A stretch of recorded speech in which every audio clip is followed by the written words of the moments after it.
Shalom, shalom. Je m'appelle Frézy. Je suis un jeune qui persévère dans le Seigneur Yahushua Mashiach dans le sud de la France. Je suis originaire du Gabon et je vais vous relater le témoignage de ma conversion, comment est-ce que le Seigneur Yahushua m'a touché. Avant tout, je vais juste prier. Seigneur Yahushua Mashiach, Papa, je te remercie encore pour le souffle de vie que tu m'accordes aujourd'hui. Je te remercie encore, Seigneur, Père, pour le souffle de vie que tu accordes, Papa, aux membres de ma famille, à mes frères et sœurs en Mashiach. Et Père, je te remercie encore, Père, pour toutes les personnes que tu as, Seigneur, épargnées, Papa, la vie, Seigneur, de ce séisme qu'il y a eu, Père, en Turquie et en Syrie. Et Seigneur, je prie également que tu puisses fortifier, Seigneur, toutes les familles qui sont endeuillées, toutes les familles qui ont perdu, Seigneur, Papa, des personnes, Seigneur, toutes les vies qui sont tombées dans les familles sont endeuillées. Père, je prie que tu les fortifies, Papa, car la parole dit que, Seigneur, tu es l'Élohim de notre consolation, Seigneur. Je prie que tu consoles les cœurs, que tu fortifies, Seigneur, Père, les cœurs, que tu donnes à ces familles, Seigneur, Père, de traverser, Seigneur, Père, ces moments difficiles, Papa, Seigneur, avec ta paix, Papa, Seigneur, avec la consolation, Seigneur, que toi seul peux donner. Au nom de Yahushua Mashiach. Amen. Donc, comme je le disais, je suis un jeune, je persévère dans le sud de la France.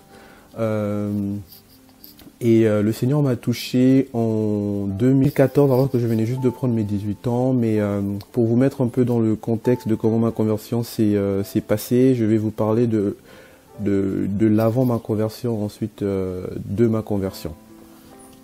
Alors, j'ai grandi dans une famille dont mon père et ma mère n'étaient pas ensemble. Mon papa, pas qu'il n'est pas croyant, il sait que le Seigneur existe, mais voilà, il vit sa vie, il croit en autre chose en tout cas que le Seigneur. Hein. Ma maman, quant à elle, elle est chrétienne. Voilà, elle est chrétienne depuis longtemps et c'est ma maman qui, en tout cas en grandissant, qui m'avait enseigné les bases chrétiennes. J'ai grandi en sachant que le Seigneur existait. J'ai grandi, ma maman m'avait appris à prier. Elle me faisait prier avant de dormir. Elle me faisait des fois lire des versets, la parole avant de dormir. Elle m'emmenait également à l'église. Donc je voyais tout ce qui était délivrance. Je voyais tout ce qui était je chantais tout ce qui était chant, j'allais à l'école du dimanche, comme on dit. Je participais voilà, à toutes ces réunions-là sans pourtant avoir une relation avec le Seigneur. Mais je connaissais que le Seigneur Yahushua existait parce que de ma naissance jusqu'à mes 17 ans, il m'a épargné de la mort à plusieurs reprises. Des fois, il est même intervenu audiblement pour me donner des instructions afin que je ne meure pas, pour m'épargner la mort. Donc je savais qu'il existait, mais je n'avais pas de relation avec lui. Je vivais ma vie comme tout jeune, dans le péché sexuel, dans la dépravation. Je manquais de respect à mes parents. J'ai pas grandi si vous voulez, j'ai pas eu les parents typiques africains, super durs, qui frappaient leurs enfants et tout ça. Mes parents ne frappaient pas leurs enfants. Par la grâce du Seigneur, j'ai pu grandir dans une famille qui avait les moyens. Et du coup, mes parents ont toujours fait, pour moi et mes frères et sœurs, grands comme petits, ils nous ont toujours donné le meilleur. Jusqu'à mes 17 ans, j'ai eu mon bac. J'ai eu mon bac au Gabon, donc j'ai grandi à Port-Gentil, je suis né à Libreville. À 17 ans, j'ai eu mon bac. J'ai fait la série scientifique la plus élevée du Gabon. C'est pour ceux qui connaissent la terminale C. Et l'école, en fait, dès mon plus jeune âge, c'était évident dans ma conscience. Je savais que j'avais été béni, que j'avais une intelligence que le Seigneur m'avait donnée. Et j'en jouais, à l'école, en fait, j'en jouais de cette intelligence dans le sens où je ne fournissais pas autant d'efforts que les autres pour avoir des bonnes moyennes, pour être parmi les 3 premiers, sinon le premier de ma classe. À partir de la seconde, de la troisième, j'ai vraiment vrillé. Je n'étais plus en classe, je séchais les cours comme on dit. J'avais une bande d'amis avec lesquels je faisais les 400 coups. Donc voilà, j'étais jeune, je me suis retrouvé dans le rap, je me suis retrouvé dans la fornication avec les filles, je me suis retrouvé dans les soirées, les boîtes de nuit. Lorsque j'étais en terminale, tellement je séchais les cours, et je ne venais qu'en classe lorsqu'on avait des devoirs et tout.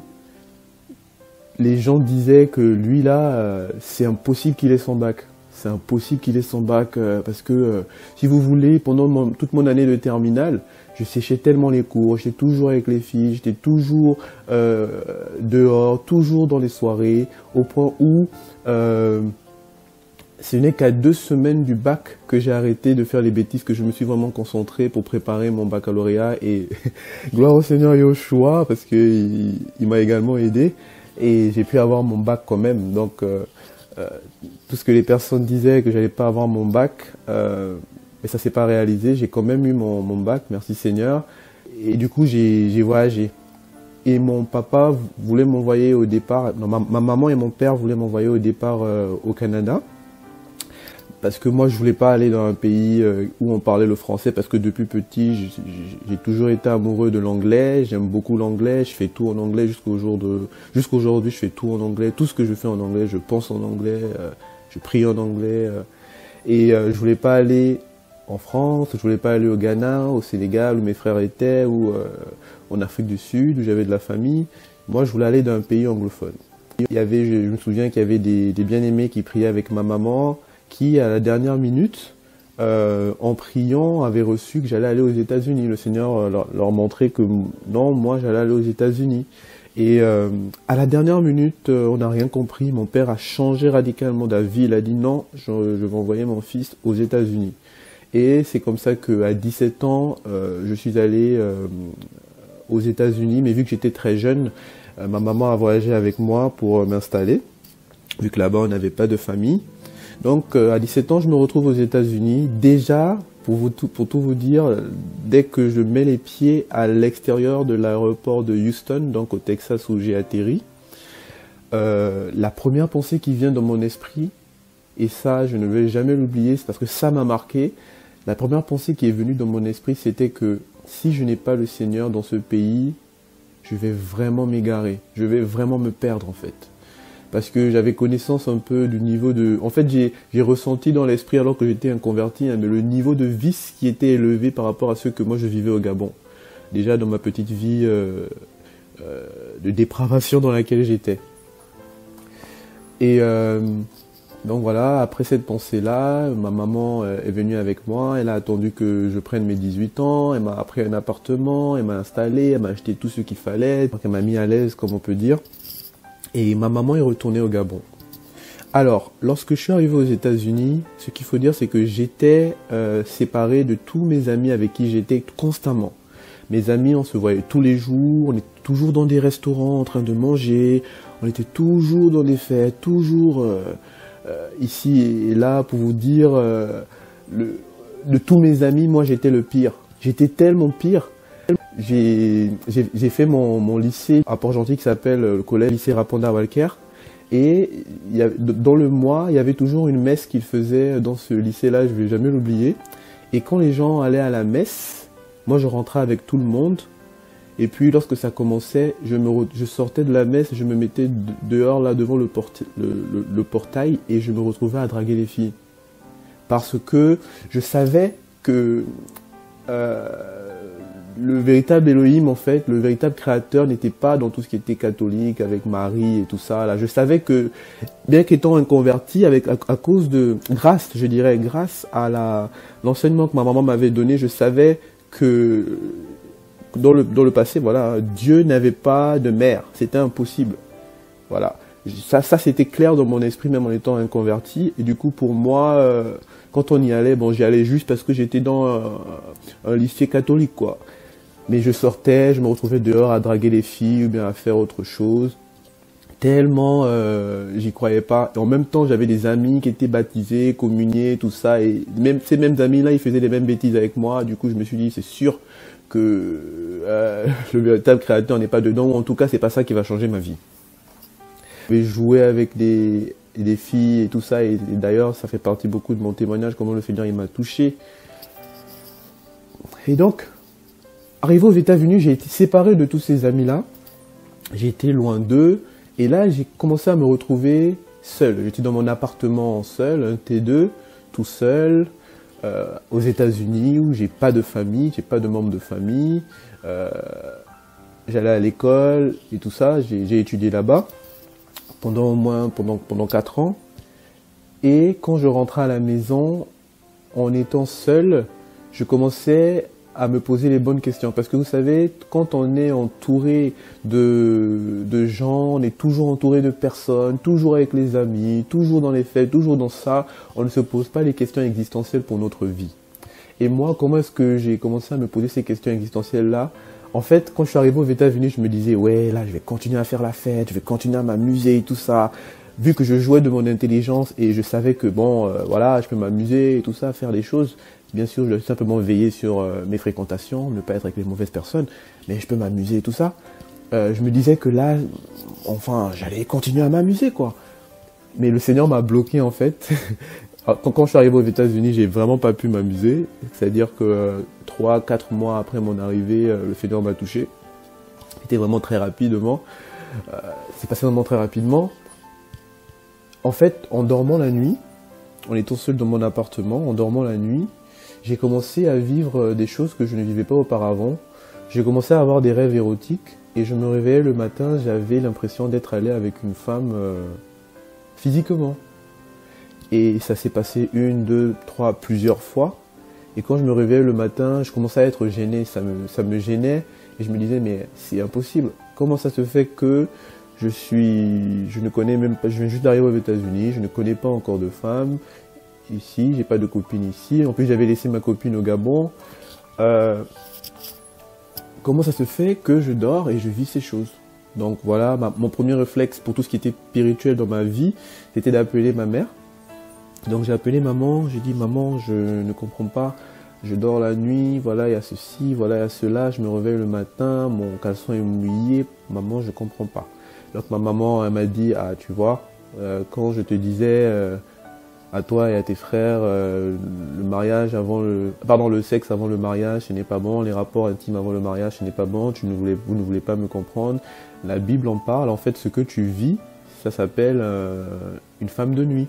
Voilà, c'est des esprits de nuit qui te font tout ça.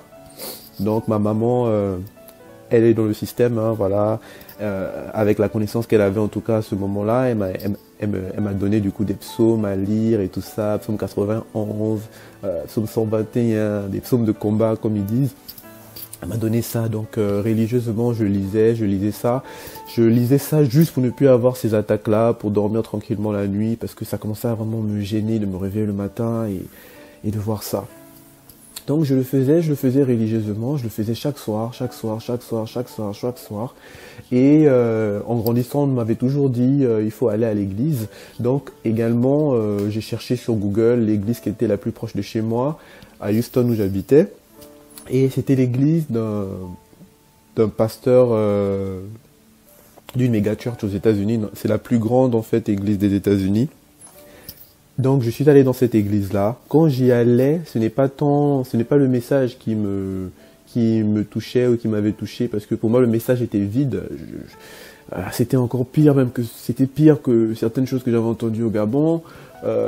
Mais par contre, il y a des choses qui ont commencé à me toucher et c'était la louange. Et moi, la première chose qui m'a touché, en tout cas que le Seigneur a utilisé pour me toucher, c'était sa sainteté. Je me souviens, il y avait une fois, j'étais arrivé très tôt, parce que quand j'arrivais très tôt, j'étais très ponctuel. Il avait mis une louange qui parlait de la sainteté du Seigneur, d'un groupe dont le nom commence par H, mais je ne vais pas donner leur nom parce que aujourd'hui, je pense qu'ils se sont vraiment beaucoup éloignés du Seigneur, mais c'est un groupe très connu dans en tout cas la chrétienté anglophone. Ça parlait de la sainteté du Seigneur, que Holy are you God, Holy are you Lord. Et voilà, ça parlait vraiment de sa sainteté. Et je me souviens que ce jour-là, lorsque je l'avais entendu, j'ai commencé à me poser des questions, je commençais à me dire, ah oui, en fait, le Seigneur est saint. Le Seigneur est saint. Et ce Dieu-là qui vit dans les cieux et tout ça, s'il est saint, Forcément, si je veux vivre avec lui, il faut aussi que je sois saint. Et voilà, ça commençait à me travailler, ça commençait à me travailler, ça commençait à me travailler. Je rentrais à la maison, donc je louais le Seigneur avec des chants que je me rappelais que ma maman me faisait chanter, ou bien que j'entendais à l'église quand j'allais avec maman quand j'étais petit. Je louais le Seigneur juste comme ça, hein. Je lisais, j'avais commencé un peu à lire la Bible, parce qu'on m'avait demandé de commencer à lire la Bible aussi. J'avais commencé à lire par Genèse, mais je comprenais rien. Mais je faisais vraiment tout ça parce que je voulais arrêter de vivre ces choses-là. Et surtout, il y avait aussi autre chose qui commençait. En fait, à cette époque-là, il y avait quelque chose qui commençait à me déranger énormément, c'était la masturbation. Voilà, c'était aussi un péché qui me rangeait énormément, et je voulais arrêter avec ça, et je me sentais esclave de cette chose, la masturbation, la pornographie, tout ça. Je me sentais esclave de ça et j'arrivais pas à arrêter ça. Donc, me voici en train de chercher le Seigneur, si je pouvais dire ça comme ça, en allant à l'église, en lisant la parole et tout ça. Puis, assez rapidement en allant à l'église, à chaque fois c'est les louanges qui me touchaient. Un jour en particulier, en rentrant à la maison, j'étais dans le bus et il y avait du bruit autour de moi, et j'entends une voix audiblement qui me parle dans mon esprit et qui me dit... Alors, la voix m'a posé 2 questions. Elle m'a dit, si tu meurs d'un moment à un autre, où passeras-tu l'éternité? J'ai dit, waouh. En fait, quand la voix m'a posé cette question, je n'ai pas douté tout de suite que c'était Dieu qui me parlait. C'était le Seigneur qui me parlait, du coup, Dieu avant, quoi.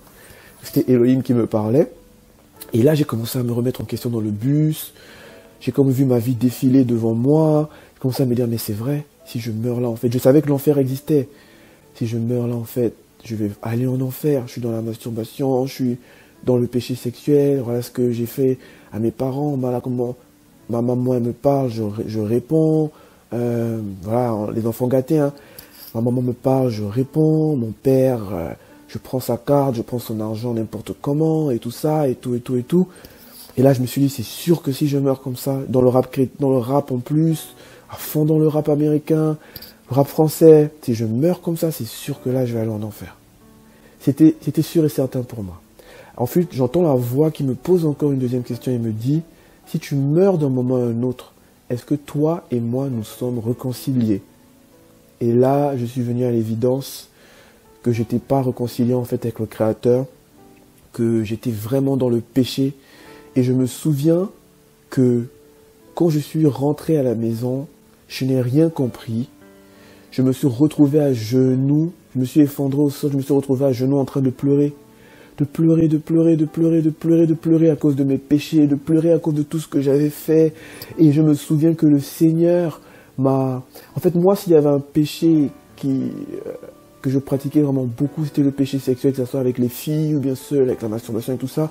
Et je me souviens que le Seigneur, il m'avait rappelé le nom de toutes les filles avec qui j'étais allé à mes 18 ans, hein. Il m'avait rappelé leur nom, il m'avait fait écrire leur nom sur un papier, il m'avait fait me repentir pour chacune d'entre elles. Parce que j'étais vraiment un briseur de cœur. En tout cas, je jouais avec les sentiments des filles. Il m'a fait me repentir pour chacune d'entre elles. Je me suis dit, waouh, même des gens que j'avais oubliés, le Seigneur, il n'a pas oublié, il avait tout. Il a essayé de rappeler, enfin, il avait tout, il m'a redonné leur nom, ça revenait dans mon esprit, j'écrivais tous leurs noms, sans exception. Je me suis repenti pour chacune d'entre elles, et là, le Seigneur commençait à me toucher. Donc, religieusement, quand je rentrais le soir, je priais, je lisais la Bible, je comprenais pas ce que je lisais, et puis je lisais aussi les psaumes que ma maman me donnait à lire. Et en lisant ça, en commençant à lire la Bible, je commençais à sentir qu'il y avait une atmosphère spirituelle autour de moi. Je commençais à sentir comme de l'oppression. Et dites-vous que je vis tout ça, je suis seul aux États-Unis, j'ai personne avec moi. Donc quand je rentre à la maison, je suis seul. Voilà. J'étais aussi du genre, je crois pas tant que je vois pas. à l'église, je pouvais voir qu'on chassait les démons et tout ça, mais pour moi, je me disais, oh, laissez tomber. En plus de ça, j'ai fait une série scientifique, super scientifique. Je me dis, voilà, je sais que le Seigneur existe, mais l'histoire des démons, tout ça, les gens qui sont roulés au sol, je pense pas que c'est... Voilà quoi, tant que je vis pas ça, je crois pas. Et un jour, je me souviens, c'était en journée, je finissais de prier le matin. Non, c'était en après-midi, je finissais de prier, parce que je voulais vraiment me débarrasser de ces choses, de ces dépendances. Le péché sexuel commençait à me dégoûter, en tout cas, surtout la masturbation et la pornographie. Et comme ça, je prie, et ensuite, je m'assoupis, je m'endors. Et quand je m'endors, je dis que c'est le Seigneur, parce que c'est le Seigneur ce jour-là qui l'a fait. Le Seigneur ouvre mes yeux de l'esprit, et quand mes yeux de l'esprit s'ouvrent, je vois une ombre noire qui apparaît devant moi et qui se matérialise, qui prend forme physiquement. En gros, c'est un démon. J'ai vu un démon apparaître devant moi, comme dans les films, hein. Comme dans les films, comme dans les dessins animés. Un démon, il a apparu devant moi, il a pris une forme physique. Il s'est tenu dans mon appartement, il me regardait. Je vais vous passer les détails de ce à quoi il ressemblait, mais pour vous dire, il avait une peau noire. J'ai même vu sa coupe de cheveux, il ressemblait à un humain. Il a pris une forme humaine, comme dans les Écritures par exemple, où même des fois les anges peuvent prendre des formes humaines pendant un certain moment sur la terre, quand le Seigneur les envoie en mission. Là, j'ai vu un démon qui s'est manifesté devant moi. Il avait une armure de soldat romain et tout ça. Il s'est jeté sur moi et il a essayé de me violer. J'ai dit, comment est-ce que... Il a essayé de me violer, donc j'étais là, j'essayais de me débattre et tout ça. Et j'avais commencé à lire la Bible par le livre de Genèse. Et il y avait un seul passage que j'avais retenu, de tous les passages que j'avais lus, c'était Genèse 49, verset 18, qui dit « J'espère en ton secours, ô Éternel ». Donc voilà, avant, je lisais dans la Lue Second. Et ce passage m'est venu à l'esprit et je l'ai murmuré dans mon esprit. Et j'ai senti comme une force qui est rentrée en moi. J'ai pu pousser ce démon. Et il a disparu, pouf, je l'ai poussé, et puis il a disparu comme ça, pouf. Et là, je me suis réveillé. Et je vous dis, bien aimé, quand je me suis réveillé, j'avais les marques de cette violence qu'il a fait sur mon corps pendant 3 jours sur mon corps. Vous voyez, quand vous êtes battu avec quelqu'un, vous avez des bleus et tout ça, j'avais ça sur mon corps pendant au moins 3 jours. C'était physique. Et quand je me suis réveillé, j'entends la voix du Seigneur qui continue à me parler, qui me dit, tu vois, Frézy, en fait, quand tu pars dans quand tu ouvres des portes par le péché sexuel, par la masturbation et par tout ça, tu ouvres non seulement des portes à des esprits impurs, mais tu ouvres également des portes à ces esprits d'homosexualité là par la masturbation, et qui fait que voilà, ils peuvent venir et t'attaquer comme ça. Mais surtout, le Seigneur m'a dit par rapport à cette attaque, il m'a dit, tu vois ce que tu viens de vivre là, le jour que tu retombes dans la masturbation, le jour que tu retombes dans le péché sexuel, tu vas vivre ça physiquement tous les jours. En gros, les conséquences de ce péché-là, ce sera ça pour toi. Parce que le Seigneur, quand il nous délivre, n'est-ce pas dans le monde même on dit, vaut mieux prévenir que guérir. Et la parole dit que lorsqu'on chasse un esprit, s'il revient, il revient avec 7 autres démons plus forts encore que lui. Voilà, il revient encore beaucoup plus fort. Et le Seigneur, pour m'éviter de retomber dans ce péché-là, avant de me libérer, avant de me délivrer, donc dans ce processus de conversion, il va me faire vivre d'abord ces choses. Il va me dire, si tu retombes un jour dans ce péché, si tu retombes un jour dedans, voilà ce qui va t'arriver, voilà ce qui va se passer pour toi. Un démon va se manifester physiquement, il va venir te violer. Et le Seigneur a commencé à me dire, tu vois Frézy, toutes les fois que tu es parti avec des femmes sexuellement, tu as blessé mon cœur. Non seulement tu as blessé mon cœur, mais tu as détruit ces filles-là et tu t'es détruit toi-même. Parce que votre corps m'appartient, vos corps m'appartiennent, le corps de ces filles-là m'appartiennent. Et c'est pas pour cela que le Seigneur a créé le sexe, en tout cas, c'est dans le cadre du mariage. Donc voilà, le Seigneur continue à me parler et tout ça.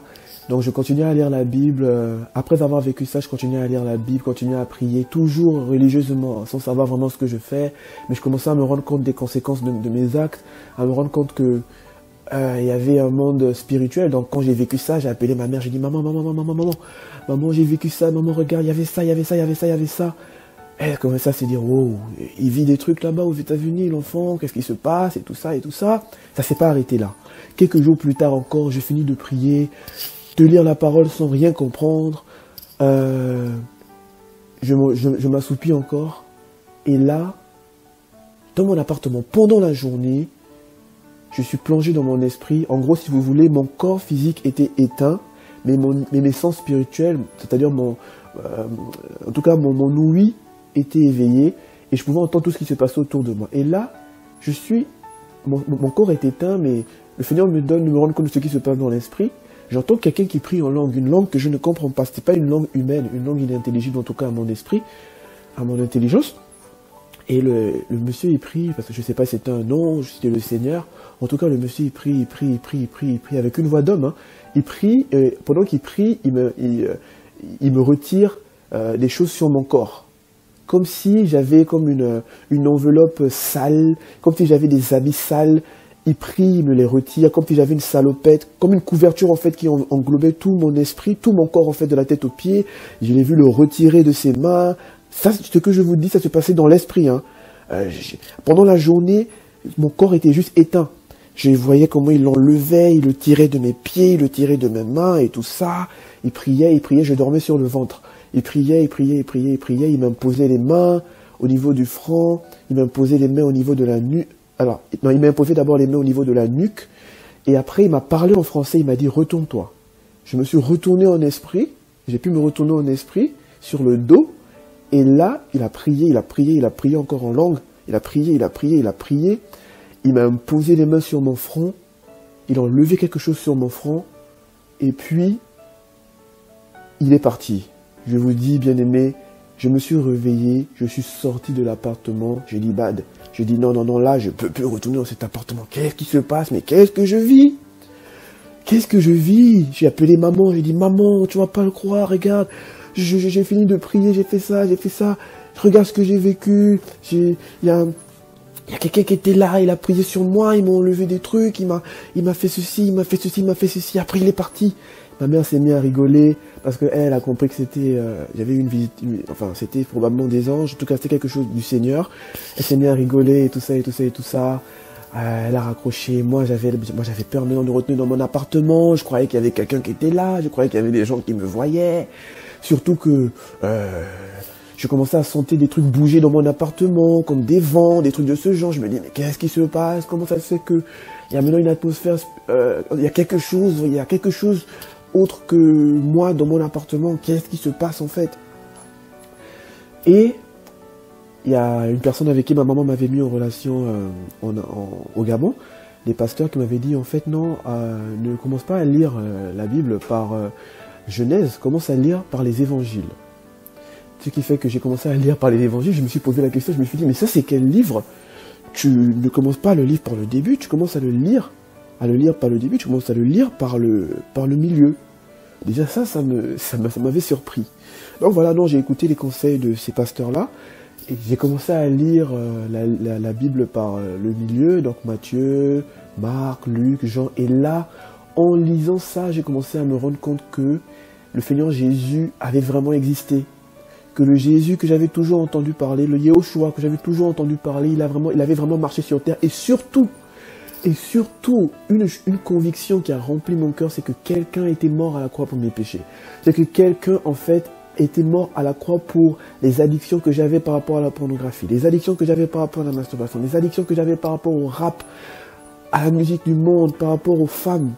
Je me suis rendu compte, en fait, quelqu'un est vraiment mort pour que moi, je sois libre de ces choses. Et bien aimé, je vous dis, tout ce que je vous dis là, ça s'est passé à la maison, pas à l'église où je partais. Parce qu'à l'église où je partais, le Seigneur m'a simplement touché à travers la louange. Mais tout ce que je vivais, il me le faisait vivre à la maison, seul en fait, à la maison seul.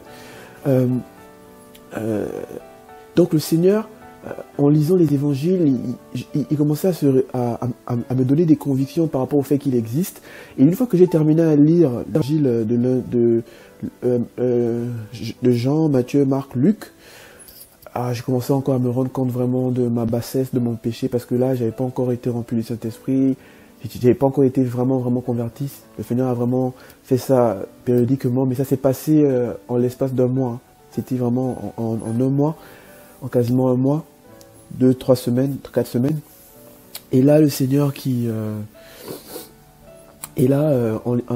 après avoir lu les évangiles, j'ai commencé à lire le livre d'Actes. Et sur Actes, je tombe sur le passage de Actes 1, verset 8 qui dit... Et là, je commence à lire et à apprendre que, en fait, on peut recevoir le Saint-Esprit. Waouh, le Saint-Esprit, c'est l'Esprit de Dieu, c'est l'Esprit du Seigneur, du Seigneur, Yahushua, l'Esprit d'Élohim. Et je tombe sur le passage d'Actes 1, 8 qui dit, et vous recevrez une puissance, le Saint-Esprit qui surviendra sur vous. Le Saint-Esprit survenant sur vous. Et moi, en fait, quand le Seigneur m'a touché, j'avais une foi d'enfant. Je croyais à tout ce que je lisais. Donc, quand j'ai lu ce passage-là, je l'ai retenu, je l'ai cru. Je l'ai cru, mais je l'ai vraiment cru. Ah, c'est écrit, ça va se passer comme ça. Je l'ai cru. Ensuite, j'arrive dans Acte 2, si je ne m'abuse, où l'apôtre Pierre dit que repentez-vous de vos péchés et faites-vous baptiser dans le nom du Seigneur Jésus-Christ et vous recevrez le don du Saint-Esprit. Je lis encore ce passage et j'y crois. Après que j'ai fini de lire ce passage, je ressens fortement la conviction de mon esprit d'aller à l'église et de me faire baptiser. Donc voilà, après le cours, c'était un jeudi, je suis parti à l'église en soirée. Comme je vous disais, l'église c'est une méga church, c'est limite comme une société.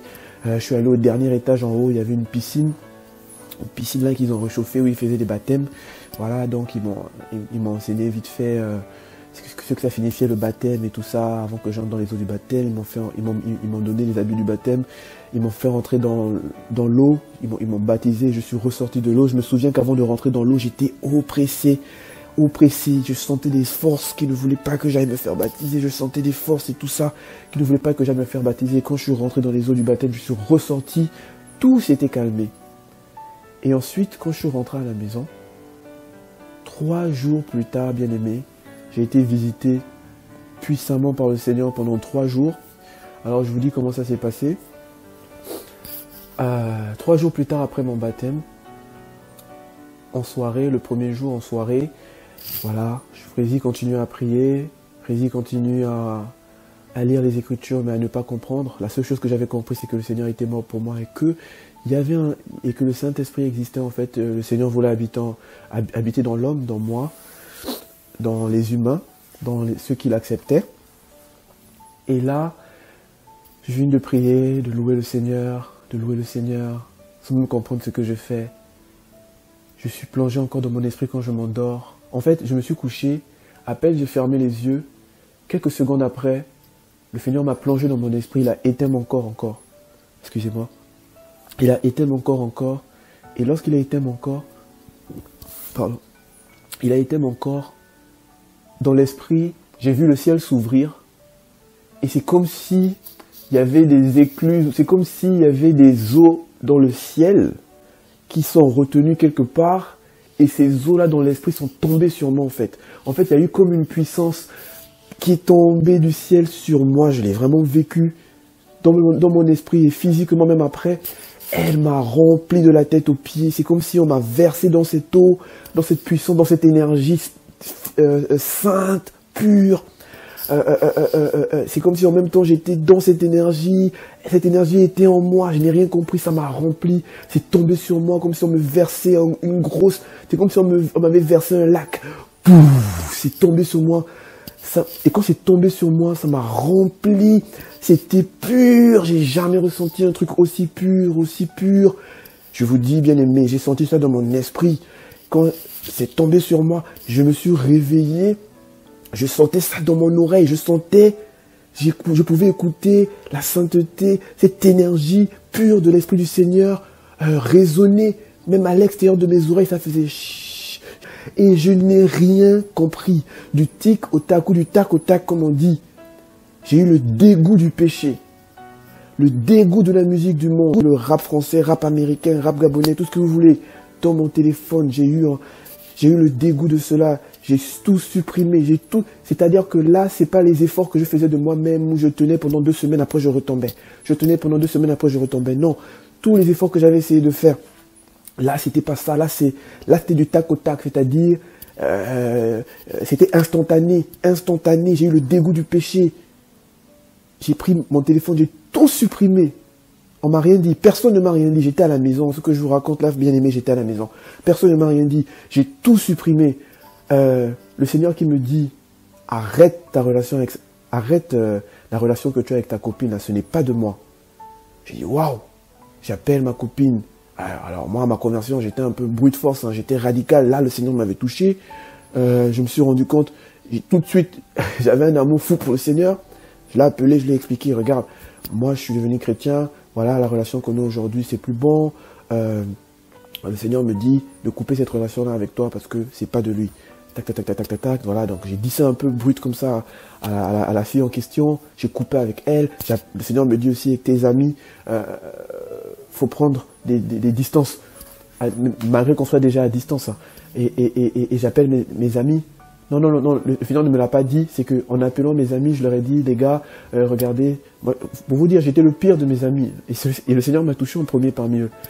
Je leur ai dit, les gars, c'est pas bon ce qu'on fait, c'est pas bon ce qu'on fait avec les filles, c'est pas bon qu'on fait ce qu'on fait, enfin ce qu'on a fait, ce qu'on fait, notre manière de vivre et tout ça. Moi aujourd'hui, je suis chrétien, le Seigneur il m'a touché.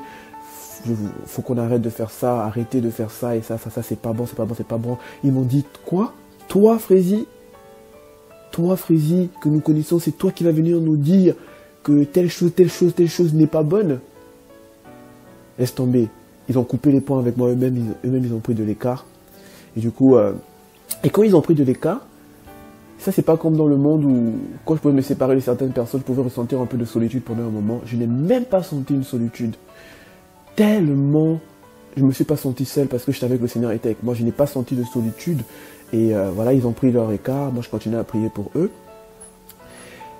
Et je me souviens, la masturbation aussi terminée. C'était fini, le dégoût pour le péché sexuel, le dégoût pour les grossièretés, le dégoût pour le mal, le dégoût pour la méchanceté, le dégoût pour le mensonge, le dégoût pour tout ce qui n'était pas du Seigneur en fait. Parce que la nature du Seigneur était venue en moi. Et je me souviens que le lendemain, quand j'ai vécu ça, donc ça c'était la nuit. Le lendemain, quand j'ai vécu ça, j'ai eu encore une visitation. Le matin, après prier, après méditer, vraiment pendant 3 jours, ça a été puissant. Le matin, après prier, après méditer, j'ai eu encore une visitation. Et là, le Seigneur me plonge encore dans mon esprit. Il éteint mon esprit. Pour vous dire, je vis ces choses, mais je ne sais pas ce que je vis. Mais je sais juste qu'il y a des trucs que je n'ai plus envie de faire. Je sais juste que j'ai un dégoût de certaines choses. Mais bon, plus tard, avec la marche, le Seigneur m'a expliqué ce que j'ai vécu en fait dans ma conversion. Parce que j'étais seul à la maison, personne ne m'a enseigné la parole, j'ai simplement cru à ce que je lisais en fait. Et là, je suis en train de... J'ai fini de prier, tout ça, le Seigneur me plonge encore dans mon esprit. Pendant qu'il m'a plongé dans mon esprit, il me montre en fait que autour de moi, il y a comme une barrière de verre. Et j'entends comme des vents qui tournent autour de moi et qui essayent de briser ou de pénétrer cette barrière-là. Je pouvais les entendre comme ils tournaient, ils se déplaçaient, ces vents-là. En fait, c'était des démons. Des démons d'avant ma conversion qui voulaient revenir. Mais ils n'arrivaient pas à franchir cette barrière-là. En fait, quand ils tapaient sur la barrière, ils ricochaient, ça faisait pouf, pouf. Vous voyez dans la parole, dans le livre de Iov, de Job, on nous dit que le Seigneur avait mis un rempart autour de Job. Et je pense que c'est le cas dans l'esprit pour tous les chrétiens. On est vraiment protégés, bien aimés. Le Seigneur, quand il vient, il nous délivre. Yehoshua, quand il nous délivre, en fait, il prend vraiment soin de tout. C'est un père responsable. Il nous protège vraiment, il ferme toutes les portes. Et voilà pourquoi l'ennemi de l'extérieur, il veut qu'on pêche, qu'on ouvre des portes pour qu'il y ait une brèche pour lui, pour qu'il puisse pénétrer. Vous voyez? Et donc, le Seigneur m'a montré que voilà, il y a une barrière autour de toi, des trucs qui essaient de pénétrer et tout ça. Paf, paf, paf, ils n'arrivaient pas. Mais même ça aussi que j'ai vécu, je ne comprenais pas. Ensuite, le lendemain matin, je sors. Donc voilà, je suis aux États-Unis. Vous savez, la mode et tout ça. Moi, j'étais à fond dans la collection des sneakers, des Jordan, tout ça, dernières chaussures et tout. Dans la mode à fond, en tant que jeune. Et premier jour de ma conversion, je sors. Aux États-Unis, bien sûr, les gens, ils aiment mettre le pantalon en bas des fesses pour laisser un peu le caleçon dehors et tout ça. Casquette et tout. Je sors. Je mets un peu mon pantalon en bas des fesses. J'entends le Seigneur audiblement qui me dit « Lève ton pantalon ». Je dis « Wow, ok ». J'ai levé mon pantalon. Et depuis ce jour, je n'ai plus jamais fait ce style-là. Parce que j'ai compris que c'était pas le Seigneur ne voulait pas que je fasse ça, c'était pas du Seigneur. Et du coup, je suis sorti, je suis allé à l'école, je suis rentré à la maison. Et là, j'ai vécu une deuxième chose. J'ai vécu une deuxième chose le soir quand je suis rentré. Donc ça, c'est le deuxième jour. Le soir, je suis rentré, j'ai fini de faire ce que je faisais. J'ai prié encore, médité, lu la Bible, encore religieusement. J'ai loué le Seigneur religieusement. Et là, j'ai eu une troisième visitation. Il se peut qu'il y ait des trucs que j'ai oubliés, hein, mais j'essaie vraiment de m'en souvenir. J'ai eu une troisième visitation. C'était... je me souviens que... c'était... Alors, j'ai eu plusieurs visitations, en tout cas pendant 3 jours. Et là, je crois que je vais sauter un peu parce qu'il y a des trucs que j'ai oubliés. Et en tout cas, les 2 dernières visitations que j'ai eues, l'avant-dernière visitation, il y avait le Seigneur d'abord. Et je me souviens que le Seigneur m'avait plongé dans mon esprit. Il m'avait encore... il avait comme anesthésié mon corps. Et là, pendant qu'il me plonge dans mon esprit, il y a un silence total. Alors que autour de moi, il y a du bruit. De mon appartement, je peux entendre des fois les voitures qui passent dehors. Mais c'était le soir. Il y a un bruit, un silence total.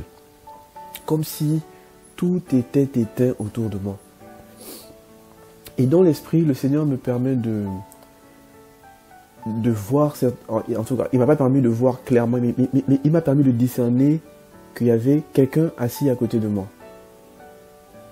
Et il m'a permis de discerner le visage de la personne et son apparence.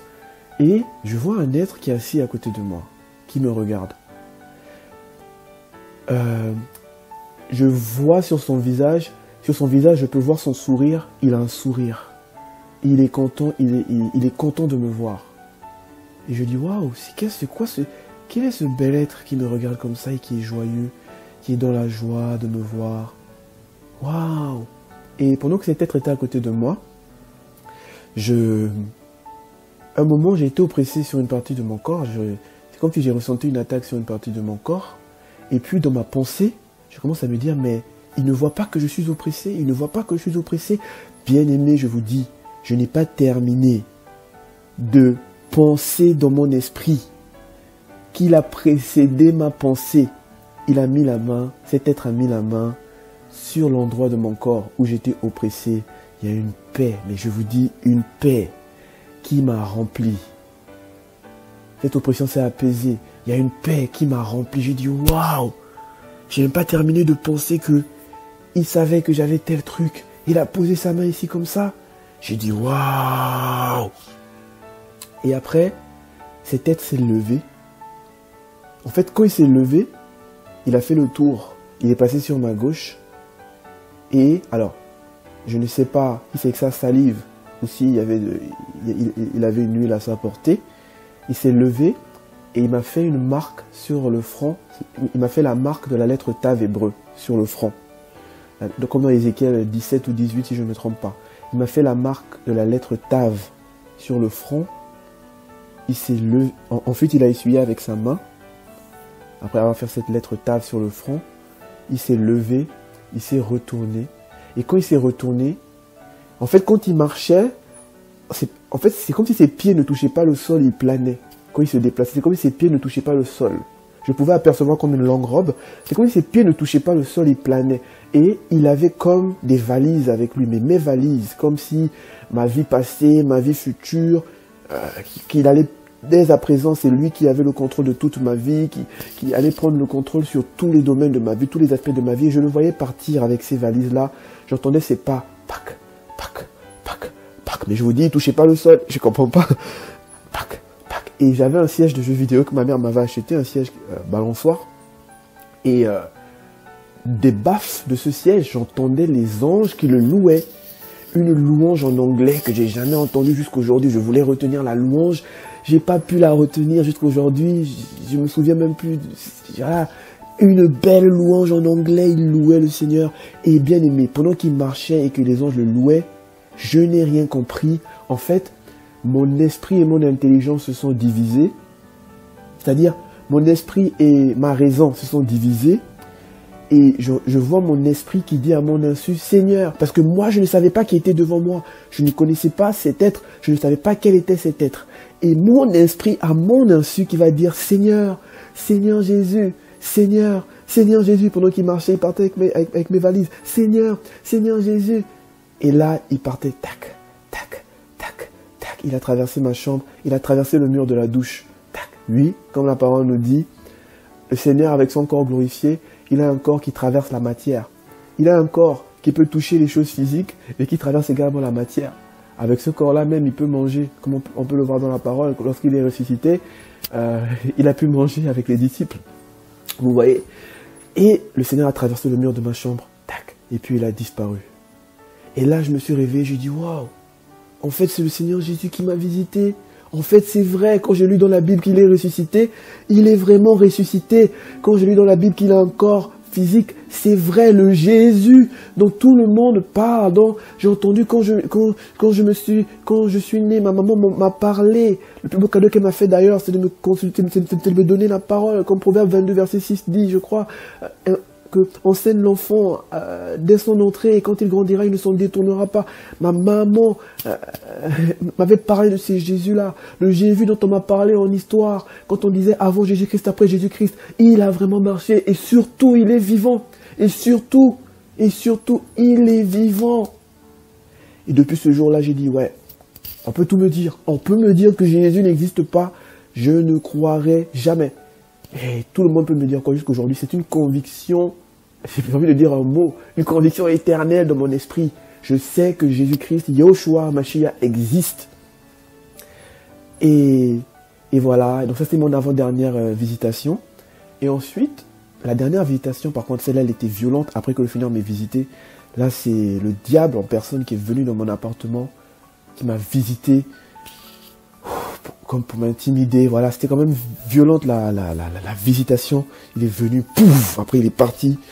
Quand vous voyez, le Seigneur, il est venu en paix, mais lui, il est venu avec un vent impétueux, boum. Tu sentais vraiment la colère. Et puis, après ça, la marche a continué à se faire. Les combats se sont accélérés. Et je me souviens que lorsque les membres de ma famille, déjà lorsque le Seigneur il m'a touché, il m'a montré qui était qui dans ma famille, qui faisait quoi dans ma famille. Je me souviens, il m'a même emmené en esprit, il pouvait m'emmener en esprit dans les réunions que les sorciers, les francs-maçons de ma famille pouvaient avoir. Je les voyais faire des réunions en mon nom, le Seigneur me faisait écouter. Il me faisait écouter ce qui se disait, je pouvais voir comment ils parlaient avec des gens géants. Je pouvais les voir dans leur assemblée là avec leur cagoule, comment est-ce qu'ils parlaient de moi et tout ça et tout ça et tout ça. Une fois même, non, à 3 reprises, ils sont venus en esprit dans mon appartement. Ils essayaient de me faire sortir de mon corps, mais ils n'ont pas réussi. 1 fois, 2 fois, 3 fois, ils ont essayé, ils n'ont jamais réussi. Et depuis ce jour, le Seigneur n'a plus jamais permis même qu'ils viennent essayer de faire ça. Merci Seigneur Yeshua. Mais pour vous dire que le Seigneur est bon, voici un peu comment le Seigneur il m'a touché, voilà un peu comment ma conversion s'est passée. Et voilà, c'était pas un long fleuve tranquille parce que dites-vous que j'ai vécu tout ça, j'étais à la maison et je ne comprenais rien de ce que je vivais. Je posais des questions au Seigneur, mais j'avais pas forcément les réponses à toutes les questions que je posais tout de suite parce que je comprenais pas tout, j'avais aussi besoin d'être enseigné et j'étais à la maison. Toutefois, au départ de ma conversion, là, après ces visitations, après que le Seigneur m'ait rempli de son Esprit Saint, il m'a permis d'abord la première chose qu'il a permis que l'on bâtisse ensemble, c'était notre relation. Donc il m'a permis d'avoir une relation avec lui, voilà, de développer une vie de prière conséquente, de connaître sa parole aussi, de lire sa parole. Donc pendant 1 an, voilà, bon, on m'avait enseigné qu'il faut toujours aller à l'église. Donc j'allais à l'église en question, là, Lakewood Church, mais c'était pas ça. Quand le pasteur il parlait, c'était pas ça. Je me souviens une fois pendant qu'il parlait, le Seigneur, en plein culte, en pleine réunion, on dit, le Seigneur me retire de mon esprit, il me pose une question, il me dit, regarde un peu sa prédication là. Est-ce que depuis qu'il a commencé à prêcher, est-ce qu'il a mentionné même mon nom une seule fois? Est-ce qu'il a pris même un verset biblique une seule fois? Je lui dis, Seigneur, non, c'est vrai, il n'a pas pris un verset biblique une seule fois.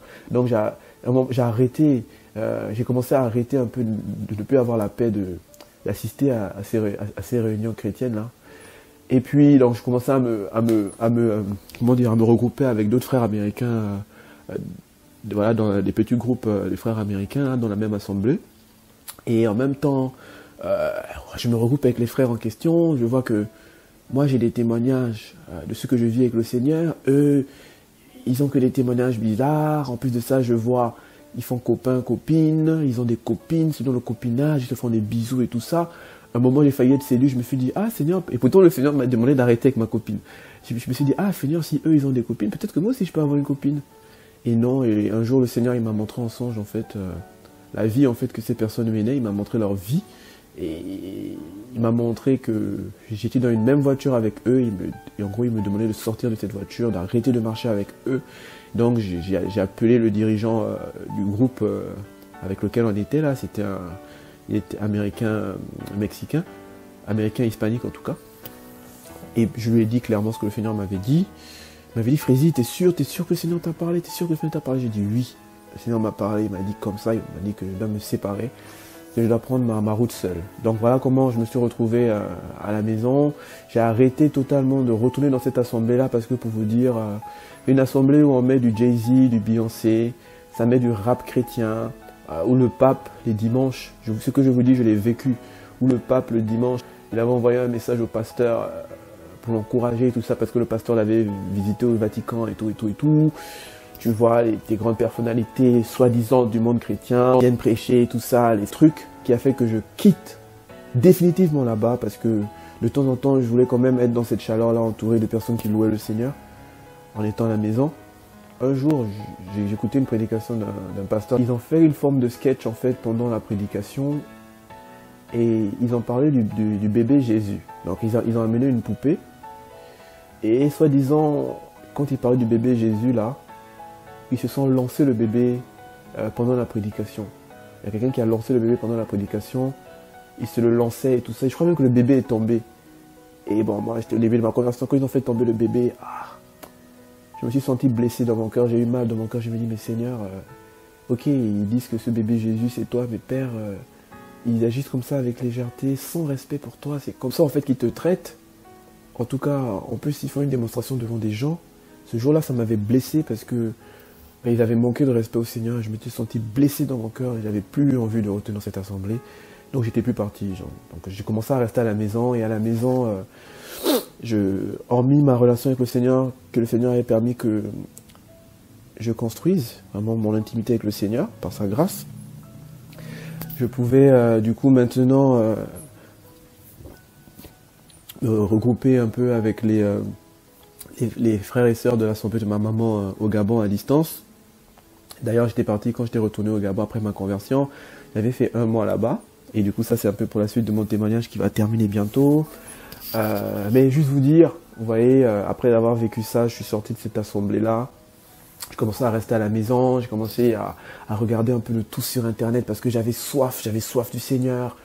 Un jour, en cherchant un message à écouter, et en étant sur YouTube, pendant que je suis sur le fil d'actualité comme ça, je vois une vidéo en miniature sur le côté qui est écrit « La dîme n'est plus d'actualité ». Et dites-vous qu'en tant qu'étudiant, avant d'avoir quitté la méga church où j'étais, c'est là-bas où j'ai donné ma dîme.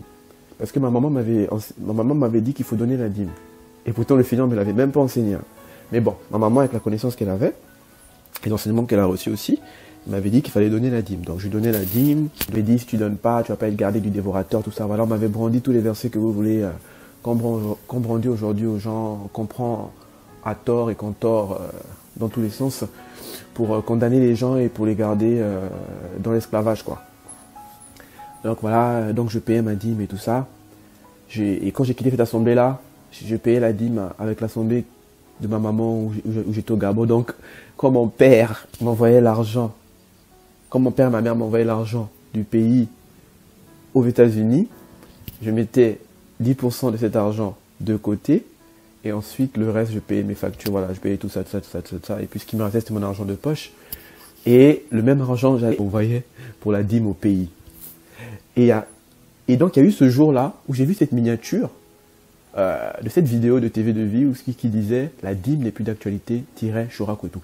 Mais en fait, si vous voulez, j'ai vu, mais j'ai pas cliqué tout de suite, mais c'est comme si ça a fait une capture. Vous voyez la capture d'écran sur les téléphones, là. Ça fait une capture d'écran comme ça, là, dans mon esprit. Pac! Ah! Et ce jour-là, en fait, ce mois-là, en fait, il y avait un truc en particulier. Mes parents m'avaient envoyé l'argent. Et quand ils m'avaient envoyé l'argent, j'avais mis ma dîme de côté, mais je m'étais retrouvé à devoir dépenser l'argent de la dîme que j'avais mis de côté. Et maintenant, il fallait voir Frézy à dépenser l'argent de sa dîme. J'avais maintenant peur de prier, bien aimé. Je me disais, ah là là, j'ai touché à l'argent du Seigneur, ah, peut-être il va me frapper, peut-être il va laisser le diable me toucher, peut-être, aïe aïe aïe aïe aïe, j'avais peur, j'arrivais pas à prier, je me sentais condamné, je culpabilisais d'avoir touché à l'argent du Seigneur, à la dîme que j'avais mis de côté, j'avais peur, j'arrivais pas à prier, je venais prier, mais c'était pas vraiment ça, vous voyez, j'avais peur de m'approcher du Seigneur. Et je sors comme ça, je vais faire des courses. Avant d'arriver, je suis sur la route au niveau du parking. Je vois le Seigneur qui vient m'entourer avec un vent. Je vois un vent qui souffle et qui vient m'entourer comme dans un tourbillon. Et de ce vent-là, la voix du Seigneur sort et j'entends le Seigneur qui me dit, clairement, il me dit, toi tu penses que moi qui suis amour, j'ai besoin de ton argent pour te protéger. Et là, c'est comme si j'ai eu vous voyez l'emoji avec la lampe là, comme si j'ai été éclairé, j'ai dit, mais Seigneur, c'est vrai? Toi, qui es mort à la croix pour mes péchés, quand j'étais païen, j'ai raté la mort à plusieurs reprises, tu as mis des moyens spirituellement, même physiquement, pour m'épargner la mort, et c'est maintenant que je suis chrétien, je suis ton enfant, que tu vas me livrer à Satan à cause de l'argent, alors que déjà même quand j'étais inconverti, je ne donnais pas de l'argent à ton œuvre. Maintenant que je suis ton enfant, pour une histoire d'argent, tu vas me livrer à l'ennemi. Et là j'ai commencé à me dire, ah ouais, non mais en fait non, il y a un problème. Il y a un problème par rapport à cette histoire de dîme. Et quand je rentre à la maison, tout de suite, ça me revient à l'esprit. Le Seigneur me remet à l'esprit. Regarde ce message-là, retape, la dîme n'est plus d'actualité. Je vois quoi tout. Je tape ça sur TV de vie. J'ai commencé à lire. Je prends ma Bible 8 secondes. C'est parce que je prends ma Bible 8 secondes. Je commence à écouter ce que le frère il dit.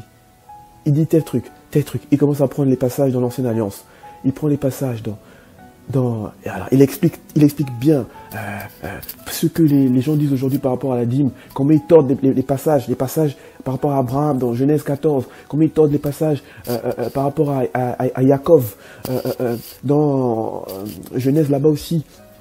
Il prend les passages, je vérifie ce qu'il dit. Tout ce qu'il dit, je vérifie. Tout ce qu'il dit par rapport à l'Ancienne Alliance, par rapport à la Nouvelle Alliance, je vérifie. Tout ce qu'il dit par rapport à sous la Torah, sous la grâce, je vérifie. Je me dis, mais Seigneur, c'est vrai. Seigneur, c'est vrai. En plus, cette histoire de dîme, tu ne me l'as jamais même enseigné. Tu ne me l'as jamais même enseigné de toutes les manières, Père.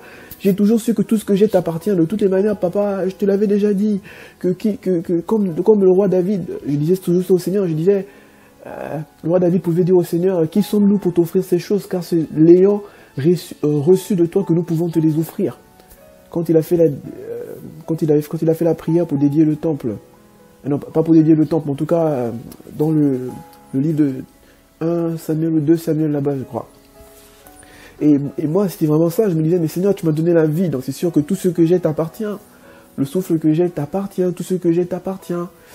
Et du coup, j'ai commencé à être éclairé. J'ai dit, waouh, en fait, c'est ça. Et là, le Seigneur a augmenté encore ma soif. J'ai commencé, excusez-moi du terme, hein, j'ai commencé à dévorer toutes les vidéos de TV de vie, les vidéos de baptême, de témoignages, de délivrance, des enseignements. Je dormais à 5h, 4h du matin aux États-Unis, là. J'étais là, je regardais les vidéos, j'étais choqué, j'étais surpris. Le Seigneur cassait, j'ai compris, je recevais des gifles dans l'esprit, vous comprenez, des gifles dans l'esprit. Le Seigneur venait casser les fausses doctrines que j'avais entendues ici, là,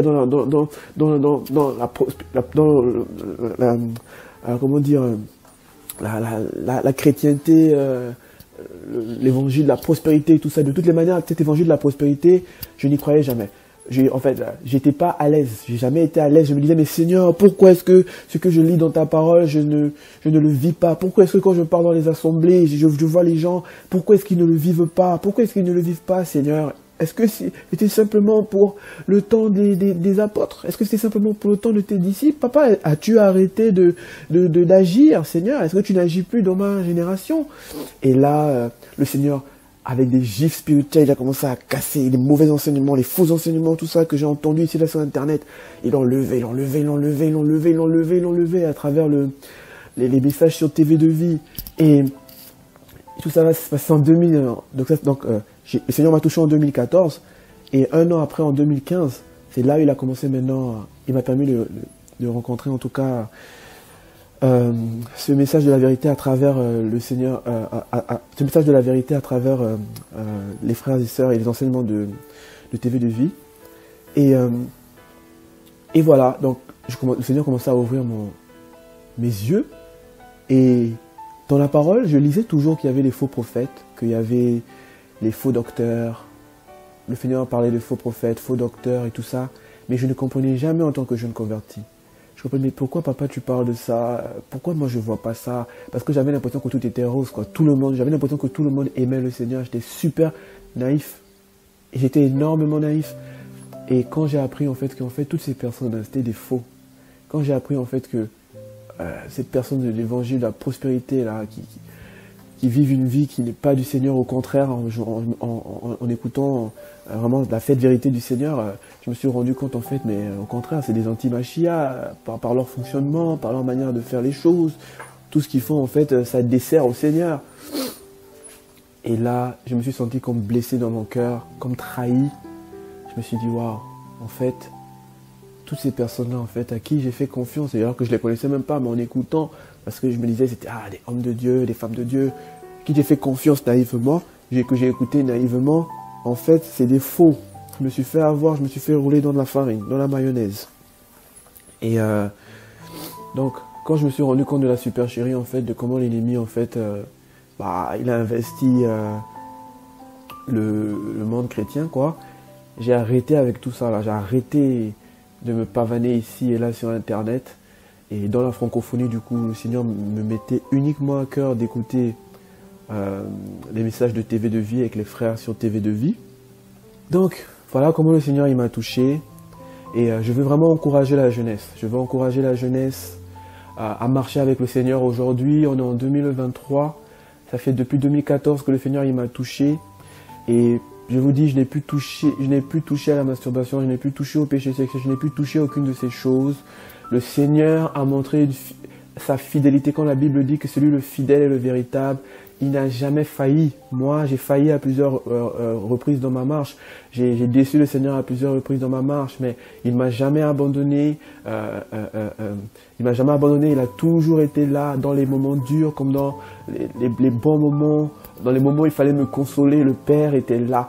Voilà, faut vous dire, j'ai toujours vécu seul depuis mes 18 ans, mais je me suis jamais senti seul parce que j'ai toujours senti la présence du Seigneur avec moi, dans mon appartement, la présence de ses anges.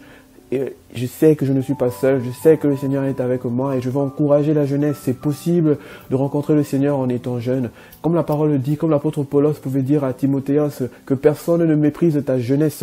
C'est possible, jeune, qui m'entend, que tu sois une fille ou un garçon, un homme ou une femme, même une personne âgée, c'est possible, même en étant âgé, de rencontrer le Seigneur et de vivre avec le Seigneur. C'est possible de marcher avec lui. C'est possible qu'il te libère de toutes les dépendances que tu as. À quoi est-ce que tu dépends? Qu'est-ce qui a pris le contrôle sur toi? Est-ce la cigarette? Est-ce, je sais pas, est-ce un homme? Est-ce une femme? Est-ce une addiction à la nourriture? Je sais pas.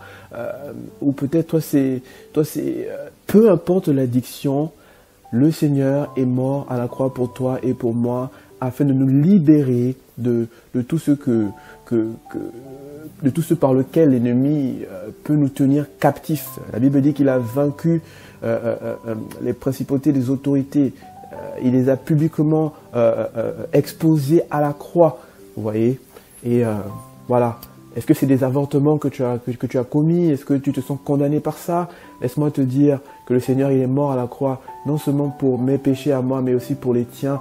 La Bible dit que dans Acte 2, je vais lire juste ce passage, vite fait. Vite fait, je vais lire ce passage dans Acte 2. L'apôtre Pierre va dire, une fois qu'il va exhorter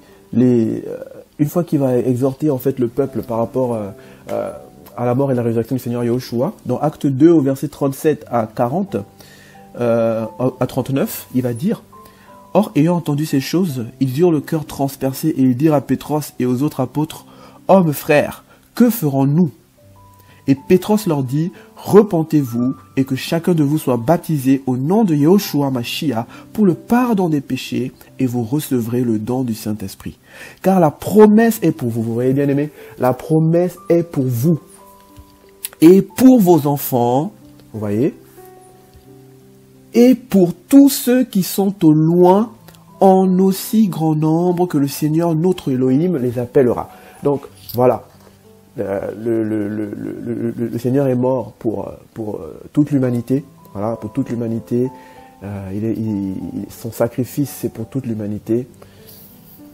Et le Seigneur n'est pas compliqué. Le Seigneur n'est pas compliqué. Moi, ma conversion vraiment, elle s'est fait très simple. Hein. C'était vraiment très simple. J'étais à la maison, j'ai simplement cru à ce que j'ai lu et c'est comme ça que le Seigneur il m'a touché. Ce que le Seigneur a fait pour moi, il peut le faire pour vous. On ne va pas forcément vivre les mêmes choses, mais il va écrire également une histoire, une belle histoire avec vous. Et un dernier truc que je voulais vous dire, c'est un dernier témoignage pour vous dire. Alors moi, je travaille dans l'informatique. J'ai fait des études en informatique, mais après mon bac, ça c'est pour encourager les personnes, les jeunes comme moi qui sont en fin d'études. Qui viennent d'avoir leur bac, qui ne savent pas vraiment quoi faire, voilà, ils ne savent pas comment s'orienter. Vous savez, moi, j'ai fait une prière toute bête. Quand le Seigneur il m'a touché, j'étais à l'université, j'ai pris une classe d'orientation, mais je ne savais pas vraiment ce que je voulais faire. Et vu que le Seigneur venait juste de me toucher, j'ai fait premièrement 2 prières au Seigneur. J'ai dit: Seigneur, montre-moi que tu existes. Quand j'ai dit ça au Seigneur, le Seigneur m'a montré qu'il existait. Je me souviens, il m'avait montré un songe où, en fait, il y avait des ténèbres sur la terre. Il m'a montré les pyramides des Illuminati, là. Il m'a montré 2 pyramides grises avec l'œil des Illuminati, là en haut, sur le pyramidon, là. Il m'a montré comment ces 2 pyramides, en fait, rentraient en collision les unes les autres. Et puis, elles avaient explosé. Ensuite, dans le ciel, il y avait comme son signe, un signe céleste, le signe de son avènement. J'ai pas pu retenir ce signe que le Seigneur m'a montré dans la vision et il m'a montré comment il descendait sur la planète, il descendait sur la terre, il m'a montré son retour. Et ensuite, il m'a donné un autre songe où, quand je lui ai demandé: Seigneur, montre-moi ton existence, il pouvait me...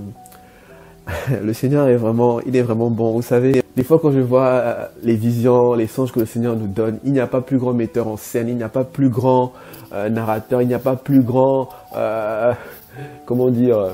scénariste que le Seigneur.